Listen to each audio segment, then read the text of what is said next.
the Constitution prohibits the continued indictment and prosecution of a president is categorical and does not turn on the gravity of the crimes charged, the strength of the government's proof, or the merits of the prosecution, and that, quote, but for Mr. Trump's election and imminent return to the presidency, the office assessed that the admissible evidence was sufficient to obtain and sustain a conviction at trial. In other words, Donald Trump ran for president, like I said, so he wouldn't have to spend the rest of his life in prison. The chairman and other members of this committee have spent all day attacking you and trying to rewrite the history of January 6th. But Mr. Jim Jordan, the chairman, failed to mention how he was running around the Capitol terrified by the possibility that all those insurrectionists would harm him. In fact, on page 97 of the deposition transcript, you mentioned how Mark Meadows, the president's chief of staff, quote unquote, never saw Jim Jordan so scared.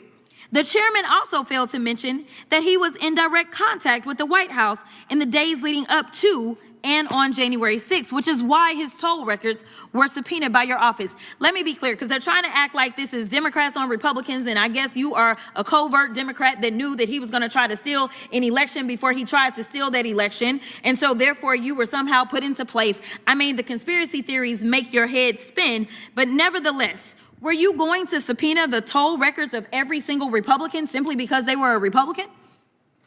No, we subpoenaed the toll records in the course of this investigation because they were relevant to our investigation. Relevant? Oh, okay. All right, so that means something about facts. So let's talk about facts. Donald Trump lost to Joe Biden, yes or no? That's correct. Okay. In fact, 60 federal and state courts have found that there was no evidence of election fraud. Trump's own attorney general and vice president knew that he lost the election, but he still tried to steal the election by pressuring state officials, designing fake elector plans, nearly having Mike Pence hanged, and ultimately demanding that his supporters, quote, fight like hell, correct? Correct. We all saw it happen once they reached We all saw what happened once they reached the U.S. Capitol.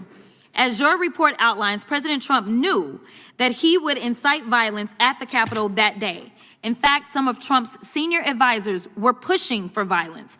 For example, page 81 of the report details how co-conspirators number 2, John Eastman, tried to convince Mike Pence to break the law, stating that, quote, violence was necessary. So it isn't just Trump who is responsible for the death of multiple law enforcement officers and the injuries of thousands of people. A lot of Republican members of Congress are also responsible.